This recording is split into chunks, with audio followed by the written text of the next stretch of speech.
Nasa Jeddah. So, hapon pa lang ho dyan, no? 4 ng hapon. Mabuti hindi ka balot na balot. Okay, Nag-hairnet lang. hairnet lang. Oh. So, yung amo mo, okay lang naman makita niya yung mukha mo, ganun. Hindi niya naman alam eh. Okay lang naman. Okay lang. Sige. Anong mga serbisyo namin sa inyo? Nagpapalay na po ba kayo? Opo, Oo. sana. Ilang taon po kayo? Nakasali kasi Anong year? parang 24. Aha. Di kamusta po kayo nang nakausap ninyo? Hindi nag-click. Bakit? Kasi nga, hindi ako umuwi ng Pinas nung umuwi siya. Galing din po ibang bansa. Canada. Tapos hindi ho siya Hindi ho siya Hindi na. ba't di kayo umuwi? Umuwi ako nung 25. Aha. Tapos kakabalik ito nung February po. Pero usapan ninyo sana na magkita kayo nung 2024. Oo, kasi lang hindi ako nakauwi. Sa anong rason? Ano lang, wala pang budget. Ngayon, baka nanonood po siya, no? Hindi na ho siya nagpaparamdam sa'yo? Hindi na.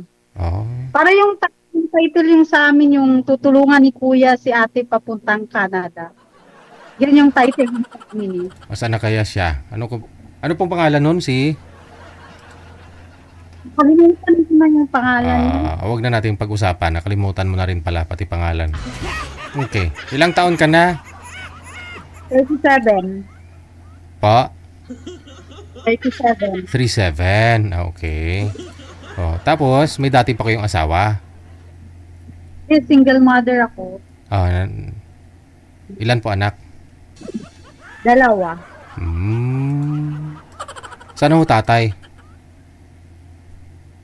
Nasa kabilang bahay. Hindi po kayo kasal? Hindi. Good.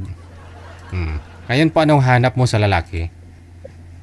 Yung simple lang, yung totoo, ganun. Nasa Canada Walang din? sabi. Gusto mo na sa Canada din? Saan? Okay Sige. Walang sabit, walang asawa din dapat, no?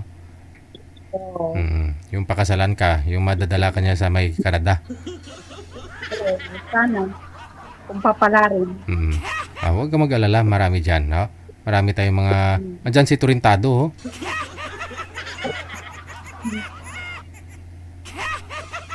Kung papalarin sana. Sige. Hanapan kita, no? Standby po muna kayo sa linya. Muling ibalik ang tamis. Dati po niyang nakausap year 2024, no? Nasa Canada. Sino kaya yon?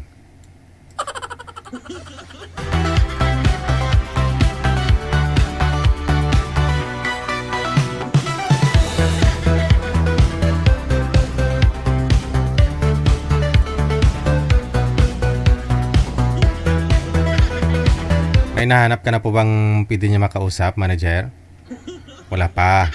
Okay, sige.